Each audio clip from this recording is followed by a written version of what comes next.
छोटे यार, हम पहाड़ी इलाके आ तो गए हैं, लेकिन मुझे इधर मजा नहीं आ रहा, मैं बोर हो रहा हूँ।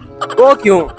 यार इधर पता है क्या, सब कुछ अच्छा है, इधर हवा भी ठंडी है, धूप में पसीना भी नहीं आता, लेकिन वो जो टापे वाले झूले होते हैं ना, टापे वाले झूले हम वहाँ पे जो खाते हैं, इधर वो टापे वाले झूले नहीं है। बस आओ देखते हैं, मिल जाएंगे यहाँ झूले।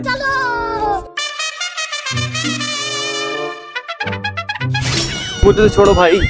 ओ, टापे वाले झूले देख रहा हूँ पागल, टापे वाले मैं झूले भी देख रहा हूँ। हाँ सही से देख, सही से।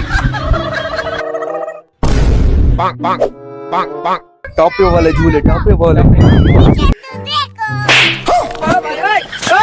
भाई झूले वाले आप हो? हाँ भाई, मैं मतलब ठहर, मैं खुद बात कर रहा हूँ, छोटा है पागल। अच्छा भाई, ये क्या, इसका क्या प्रोसेस है? इसका भाई सच्ची बात बताऊं? नहीं नहीं, झूठी बात बताओ, झूठी। झूठी मैं नहीं बताऊं। अच्छा अच्छा, बताओ बताओ। अच्छा